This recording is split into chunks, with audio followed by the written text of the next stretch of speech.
the heart of conservatism. It's gratitude. And I think one of the reasons that we at Heritage are able to walk into this building every day, sometimes taking fire from Congress, sometimes liberal think tanks, the Washington Post, that's when we know we're really over the target. We're smiling. And we're smiling because we're grateful to be able to do the work that we do.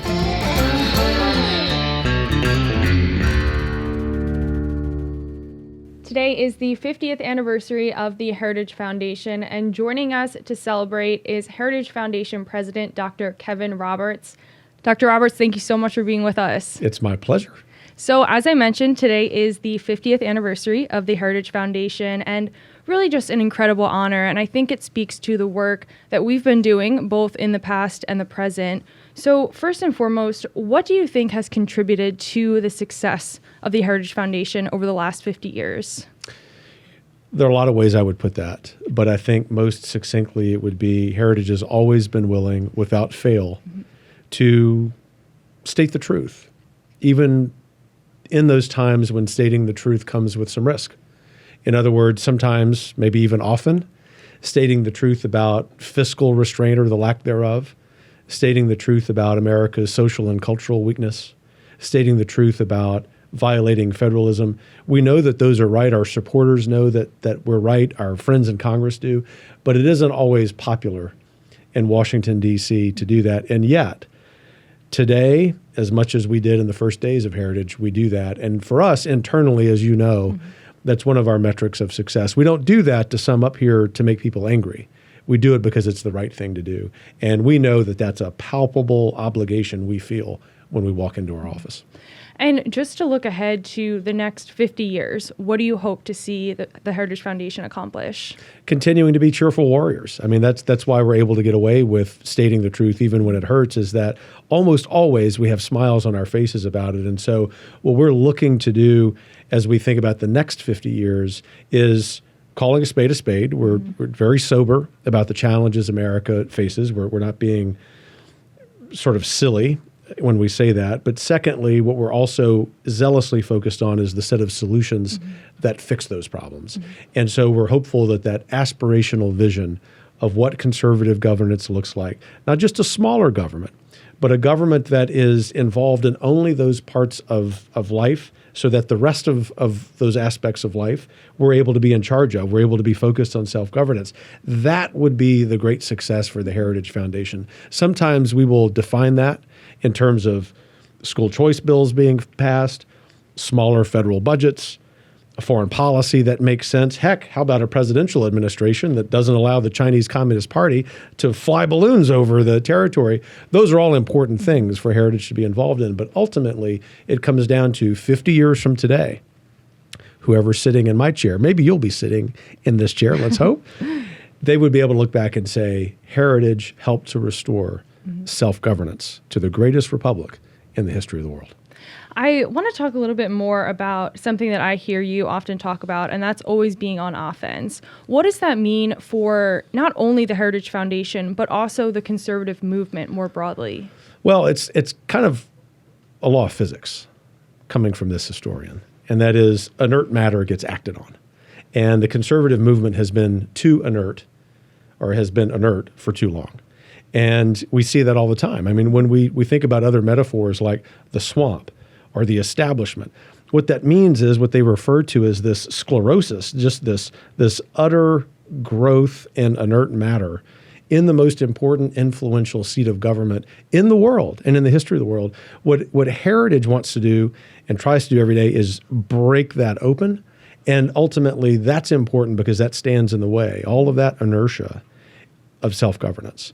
And so we can look at a series of policies we've articulated to the point of your question, ranging from education to foreign policy to fiscal restraint. Getting each of those done, having progress in each of those areas will allow us to restore self-governance in the country. And just in the last few weeks, just about a week and a half, the U.S. has shot down 4 objects, starting with the Chinese spy balloon back on February 4th.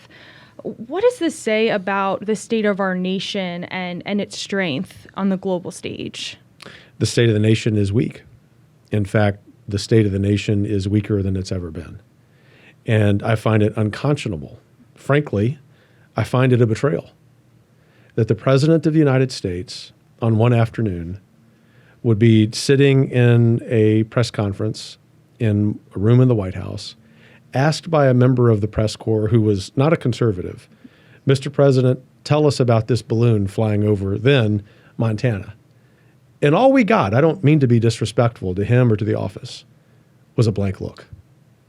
That is not innocent. Mm-hmm. That is a betrayal of the oath of office that he took.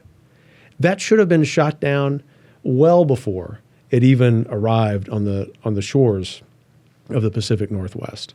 The fact that there have been 3 more balloons, the Biden administration likes to call them objects, but we think they're balloons, tells us in the greatest likelihood that this is coordinated by the Chinese Communist Party. Each of them has been flying at a different altitude. Each of them has been flying at a different speed. And while we're awaiting final word from the Department of Defense, we also believe that the Department of Defense knows what they are, and there is an utter lack of transparency. So not only do we have a weak response by the president, frankly, a weak response from the Pentagon, we also have an utter lack of transparency that in the depths of the Vietnam conflict in the 1960s and 70s, the media referred to as a credibility gap. And they were willing to call it a credibility gap then because there was a Republican administration. It'd be nice to see the media actually be as critical as they should be in this case. In the absence of that, Heritage will be.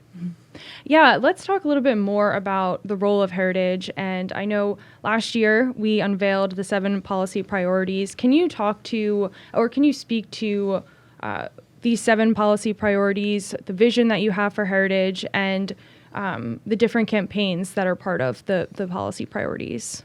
The reason for the policy priorities is not just to organize our work internally, but to send a message to policymakers in D.C., policymakers in across the states, what Heritage thinks is important. It's sort of our report card for restoring the self-governance that we've been discussing. So whether it is ensuring that every dollar allotted to government-funded schools goes to the school of every parent's choice, whether it is not just confronting the Chinese Communist Party, but defeating them, eliminating them from the face of the planet, whether it is restoring the rule of law in our cities, at the southern border, fiscal restraint, pushing away the empty promises of big government socialism, among others. If we just have incremental progress on these 7 priorities in the next year or two, at the federal level, at the state level, at the local level, then what we're going to see in this country is that our quality of life has improved. The main reason it will have is because government is doing its constitutional obligations well, and it's not involved in those things that are not its constitutional obligations. The big example there, people who follow us closely know that I'm fond of saying this, my top 3 priorities are education, education, education. If we just get education right, then I think a lot of these other issues sort of take care of themselves. But Heritage has a plan working with our friends at our 501c4 Heritage Action and a lot of coalition partners across the country in every state to see progress in each of these areas. And another project that the Heritage Foundation is a part of is Project 2025. Can you talk more about this and some of its goals?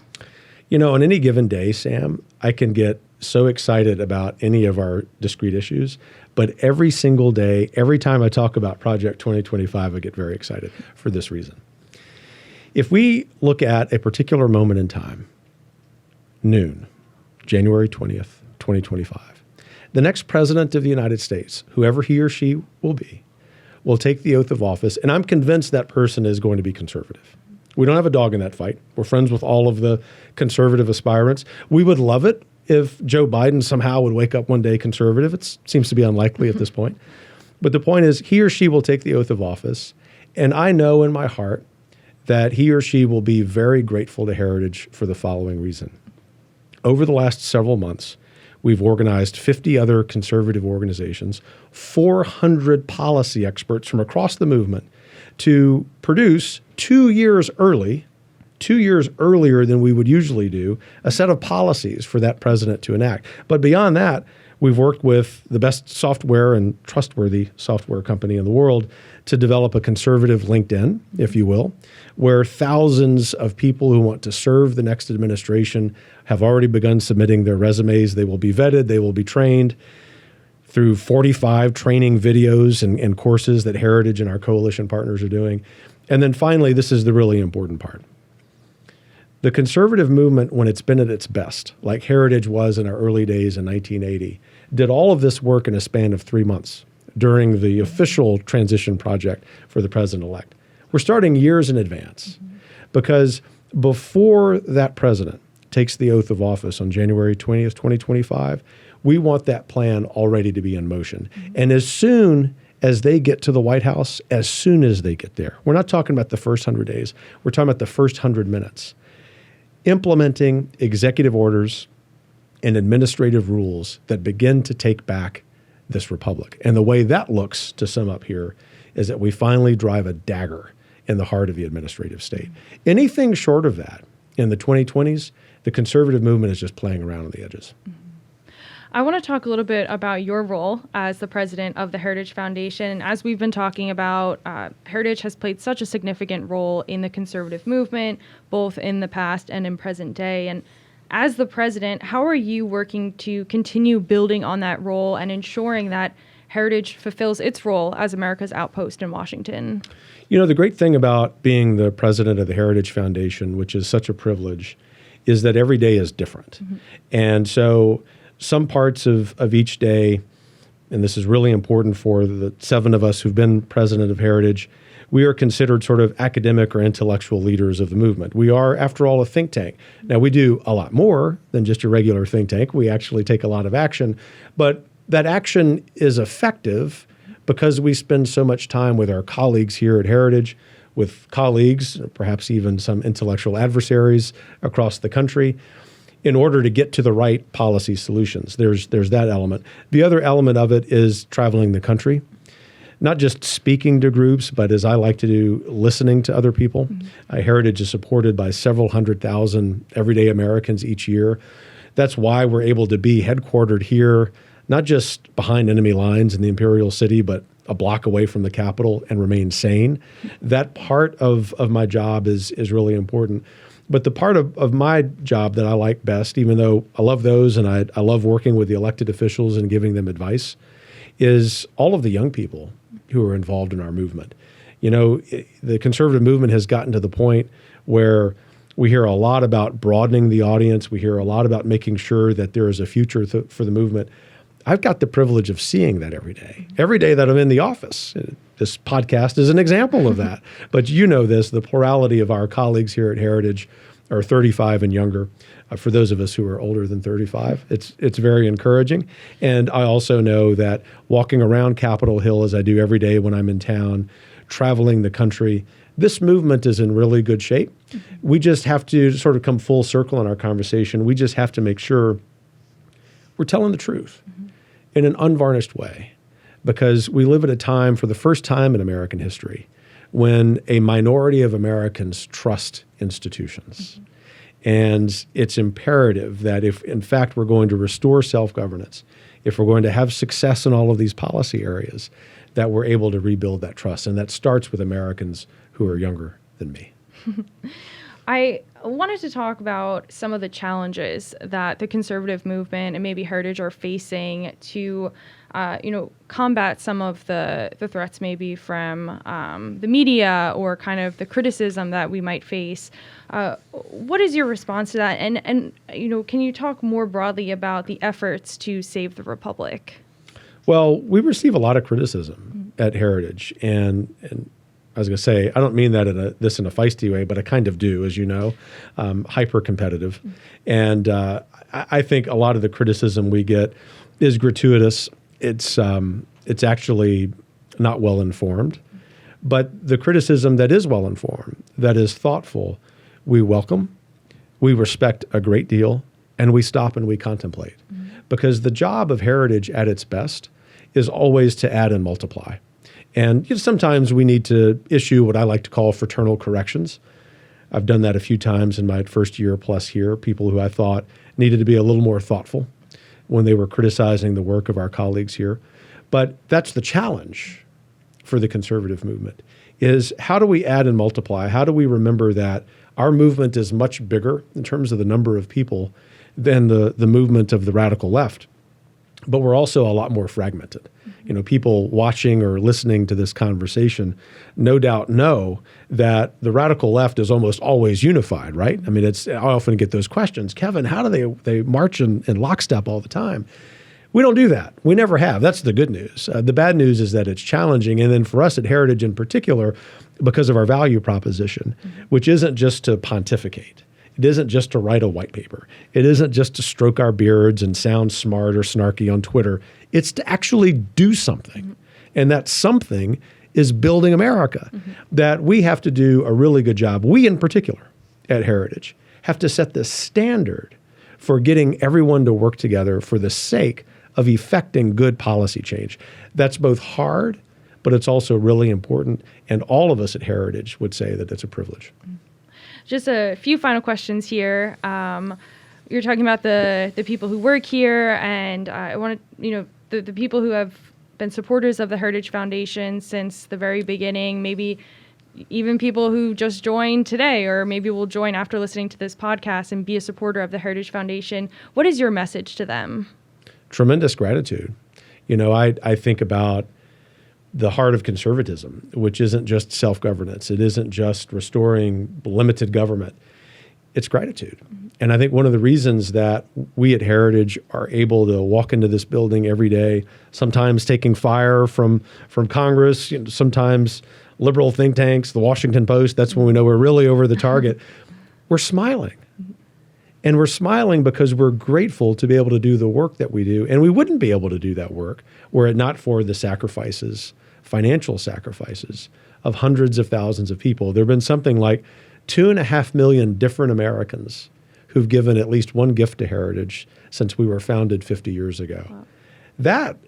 There actually isn't a word that I can come up with that expresses how grateful I am. And I hope that every single one of them, whether they gave just that one gift or whether they've given dozens or hundreds of gifts, knows that really motivates our work every day.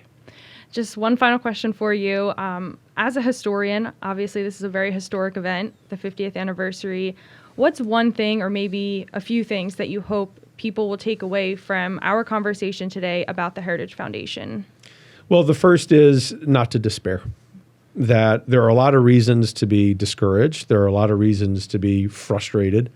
I try to express that frustration on behalf of all of our members and supporters and friends in Congress and state legislatures, so people know that we're not being Pollyannish about what's going on in the United States. But it's not to the point of despair. And the reason there's hope is because there are millions of Americans who agree with us. And even though the returns in the House Republican majority are early, we're already seeing good fruit. More importantly than anything happening in D.C.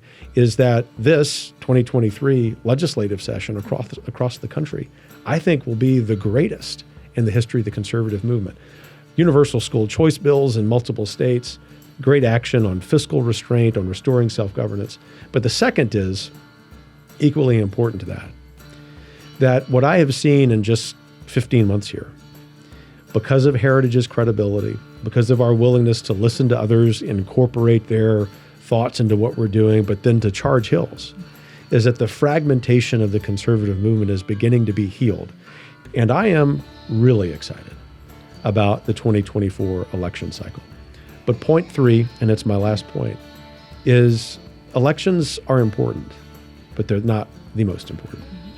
The most important thing, and Heritage, I am happy to say, proud to say actually, is so involved in this work, is for us to be revitalizing institutions that transmit American values from one generation to the next. We've lost a lot there.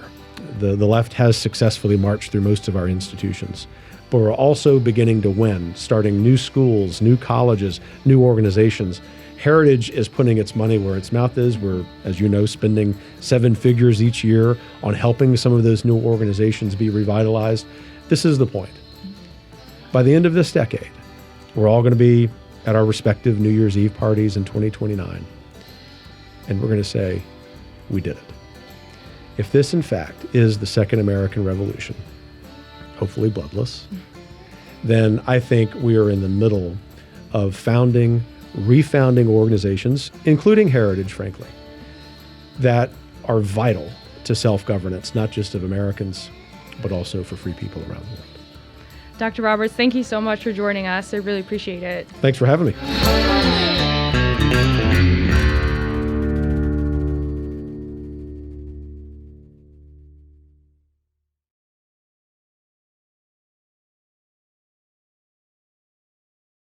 The Kevin Roberts Show is brought to you by more than 500,000 members of the Heritage Foundation. The executive producer is Crystal Kate Bonham. The producer is Philip Reynolds. Sound design by Lauren Evans, Mark Guiney, and Tim Kennedy. For more information and to subscribe, please visit heritage.org.